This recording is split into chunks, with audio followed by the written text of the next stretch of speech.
Over on the phone is Amy. Is Amy in Virginia who went to prison for 7 years for a crime she didn't do. Oh, what? Stop it. Okay. Amy in Virginia, how Yes. are you? I'm good. How are you? I'm really good. What's happening with you? Well, my husband was stealing money from the company he was working for, and I didn't find out until after the fact when they started putting everything together. And he ended up passing away. He committed suicide because he knew he was going to do time. And I was guilty by association, so I ended up doing almost 7 years in a Florida women's prison. Are you kidding me? You served 7 years No. and you didn't do it and you didn't know about it? I didn't know about it until after the fact, until after the company started asking questions, and then I started piecing things together, and he admitted to me that he had done it, but I didn't know until after the fact. And did they let you out after 7 years because they also realized you didn't really do anything or because that was your time? That was my time. I fought it the whole time I was there, but the appeal process takes so long, depending on the states, but Florida is one of the hardest states to get an appeal. And I ended up doing the full time to the door. But after about the first 4 months, I really decided that I needed to do something with my time, not just sit around and, oh, poor, pitiful me. So I taught GED class, helped women get their GEDs while I was there. And then I also took a cosmetology class while I was there and became a licensed cosmetologist.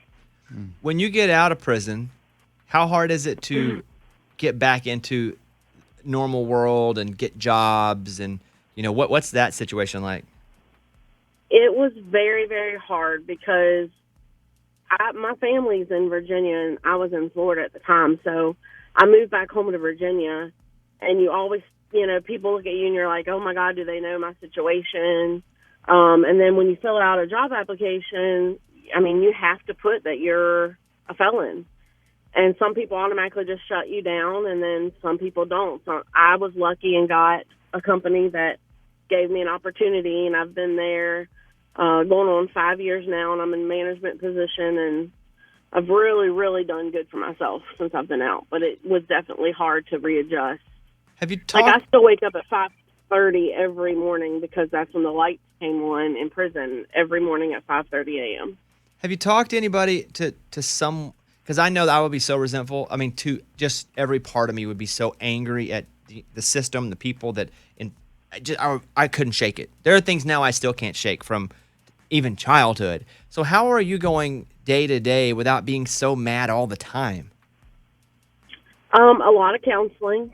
I've been through some therapy. I've got a really good support system as far as my family. Like, they were by my side every step of the way.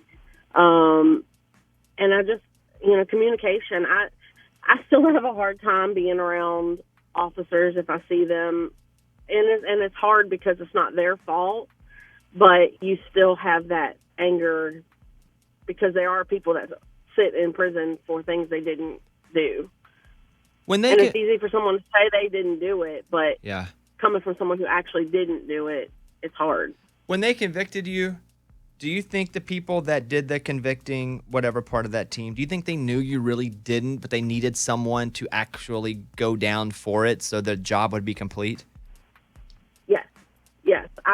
I was told that. I got letters from the company my husband had worked for, and they apologized many times, but in the same sense, they needed somebody to go, pay for the crime that was committed, and I'm still paying for it now. I did 7 years, almost 7 years, and I've got 20 years probation that I have to pay all that. I have to pay all that money back. All the money back that they say your husband stole and that you were part of?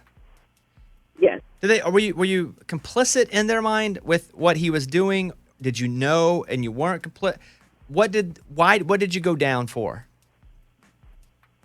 Well, he stole over $60,000 from a company, but he was gambling, and I didn't know it.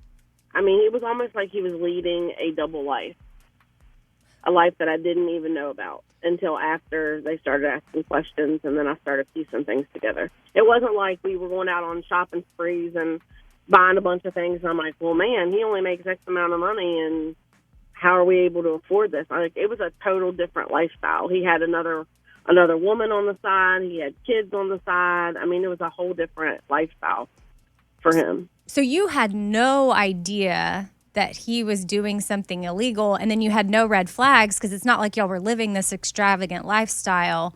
And so you were not complicit in the illegal thing he did to obtain the money, and you were not aware, but somehow they were able to prove that you... Because we were married, I was guilty by association. This is like Erica and Tom. Yes, I was about to say. I watched it last night. I don't think Erica knew. But the next episode we'll know for sure. What are you talking about? No, I mean, I've watched it, and I wonder, and I was thinking of her. I was like, oh, my gosh, she's Erica Jane, and her husband's Tom Girardi. And, who knows? I guess we'll never know, except for Erica was living a lavish lifestyle. Yeah, but she was already, though, because he was already rich. True. Yeah. Hey, well... I definitely wasn't. But you guys got me through my last year. I managed to get a little headphone set, and I would listen to you guys every single morning when I was getting ready to go into my cosmetology class. You guys got me through the last year of my prison sentence, so I wanted to give a big shout out to you guys too, because you guys are always put a smile on my face and make me laugh, and I've listened to you guys ever since. Holy moly, 7 years, man, that is wild. Wow, yeah. We're grateful that you called to share it. Grateful. The example that you've set, you went and you thought, all right, this sucks, but what can I get the most out of a situation that's sucky? And you taught people. You now have a skill, a trade. But although are you doing that now? It doesn't sound like you're doing cosmetology. Now you switch it up? I switched it up just because there wasn't a whole lot of money in cosmetology in Virginia, and a lot of them frown upon the felon thing. But I work for an auto parts store now that I'm a manager of, and it's been great. Well, you are a better person than I am, because I'd be angry. I'm angry for you right now. Yeah. She's like, hey, hope you have a good day. Love the show. I'm like, fire out of my eyes right now. All right. Hey, thank you for the call. Really appreciate you sharing your story with us, and hope you have just an awesome day. You deserve a lot of awesome days in a row. I'll be honest with you. Thank you. You deserve a lot of awesome days. All right. Thank you, Amy. Thank you. Have a good day. Bye-bye. Oh, my gosh. Well, holy moly, man. I'm sick to my stomach. I was going to get to the story about Amy's daughter stealing something. Now I got to push it for another break. Yeah, definitely. But if I tell, then they take her to jail. No.